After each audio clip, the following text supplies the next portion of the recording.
भारत किस पर निर्भर था? दूध दही पर। हाँ या ना?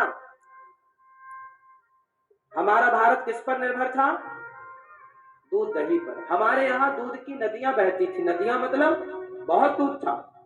नदियां मतलब ये नहीं नदियां, ये कहावत है, इसको ऐसे मानना पड़ेगा कि खूब दूध था। दूध दही के मैं अपनी, जब मैं छोटा था, मेरे होश संभालते हमारे गांव के लोग दूध बेचानी करते थे। कभी मेरे होश संभालते हमारे गांव में एक चाचा है, अभी भी है, उनके घर में गैया थी। हम छोटे थे, हमारे घर में भी गैया थी, तो हम लोग खूब दूध, हम तो ऐसे थे कि गाय लगाते जाए और दूध पीते जाए। हमने तो ऐसा अपना जीवन में देखा है।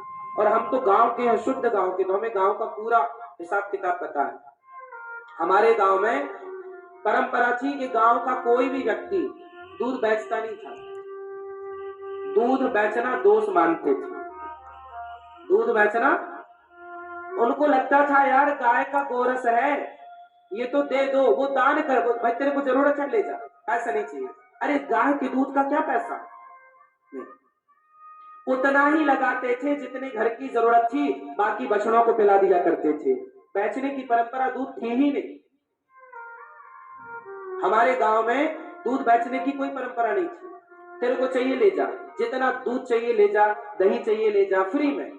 और हमारे यहाँ तो जैसे छाछ होती ना, मैया वो मक्खन निकालती तो बचती छाछ, तो गांव भर के लोग आते, बहन जरा सी छाछ दे दो, ले जा ले जा। इतनी सारी छाछ होती थी, थोड़ी उसको दे दिए, थोड़ा। एक मोहल्ले में एक के घर यदि छाछ बनी है तो पूरे मोहल्ले में कढ़ी बनेगी। कल पूरे मोहल्ले में कढ़ी बनती थी।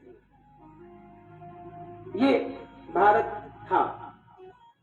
एक घर में छाछ होती थी तो पूरे गांव, घर वाले, मोहल्ले वाले ले जाते, थोड़ा तुम, थोड़ा तुम, थोड़ा तुम, थोड़ा तुम, सब।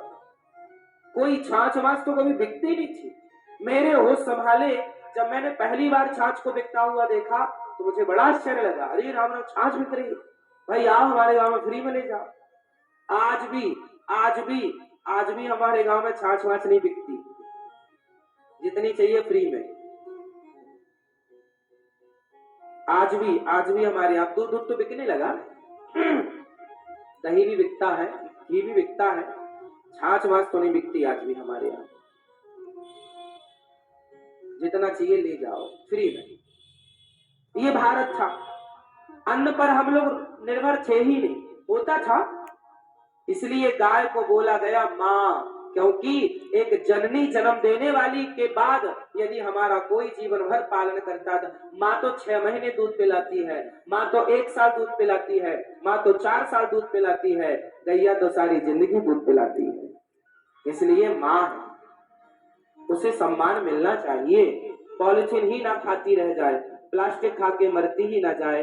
तुम कुत्तों का तो इतना आदर कर रहे हो, नहला रहे हो, गैया ने क्या बिगाड़ा है?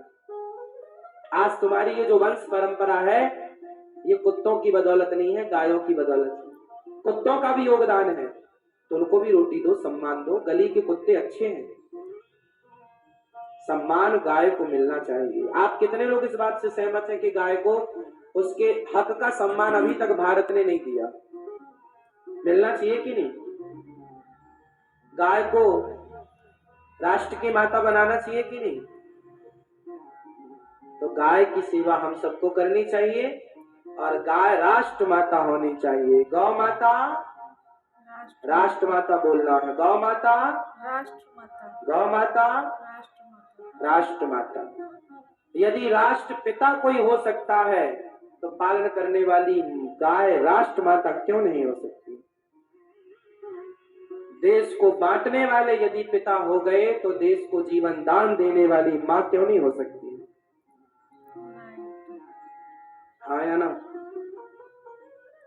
तो गौ माता राष्ट्र माता बननी चाहिए। गाय के लिए हम सबको आगे आना चाहिए और हमारे देश के प्रधानमंत्री जी को, जैसे हमारे देश, ऐसे गाय को राष्ट्र माता कौन बना सकता है? आप और हम कितना भी चीखें चिल्लाएं कुछ ना होगा। हमारे मोदी जी यदि चाहें तो एक आज ही रात को आकर बोल दें कि अब से देश में हम गाय को राष्ट्र माता बनाने जा रहे हैं, कोई ऑब्जेक्शन नहीं है किसी का।